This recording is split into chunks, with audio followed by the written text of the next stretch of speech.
Hi అండి. ఆకుకూరలతో పుల్లగూర ఎలా తయారు చేయాలో చూద్దామా. నేను 4 రకాల ఆకుకూరలు తీసుకున్నానండి. అవి శుభ్రంగా కడుక్కొని కూర చేసే దాంట్లోకి గిన్నెలోకి పెట్టుకున్నానండి. అవి చుక్కాకు 2 కట్టలు, గోంగూర 2 కట్టలు, చెర్రాకు 3 కట్టలు, పాలకూర ఒక 2 కట్టలు.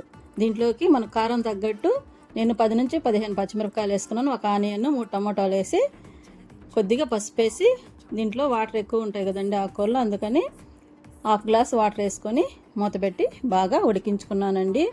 ఆకుకూరలో మనకు చాలా విటమిన్స్ ఉంటాయండి.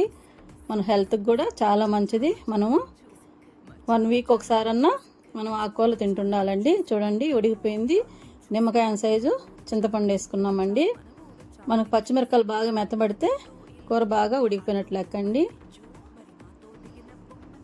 చూడండి బాగా ఉడికింది కదండి. ఇప్పుడు మనం పక్కన దించి పెట్టుకొని దాంట్లోకి మనం టేస్ట్కి తగ్గట్టు సాల్ట్ వేసుకున్నామండి. బాగా పప్పు గుద్దుతో పచ్చగా రుద్దేసుకున్నామండి. ఈ ప్రాసెస్లో చేస్తే పుల్లగూర చాలా టేస్టీగా వస్తుందండి. దీనికి తాలింపు పెట్టుకున్నాము. ఆయిల్ వేసుకున్నామండి. ఆవాలు, జీలకర్ర, మినప్పప్పు వేసుకొని యాగనిచ్చేద్దామండి. ఇప్పుడు ఆనియన్ కట్ చేసుకున్న ఆనియన్ వేసుకున్నాము. వెల్లుల్లి రెబ్బలు 4-5 వేసుకున్నాము.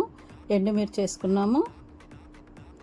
బాగా ఫ్రై అయిన తర్వాత ఉప్పు మిరపకాయలు కూడా వేసుకున్నామండి. మధ్యలో మనకు నంచుకునే దానికి చాలా బాగుంటుంది టేస్టీగా. కరివేపాకు కూడా వేసుకొని ఫ్రై చేసేసుకున్నామండి. తాలింపుని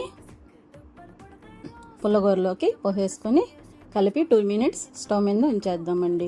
సన్న మంట మీద ఉంటే బాగుంటుందండి. చాలా టేస్టీగా వస్తుంది. మీరు కూడా ట్రై చేయండి ఒకసారి. చేసి మీకు ఎలా వచ్చిందో నాకు కామెంట్ చేయండి. ఈ వీడియో మీకు నచ్చితే like, share, subscribe cooking with Shailaja channel.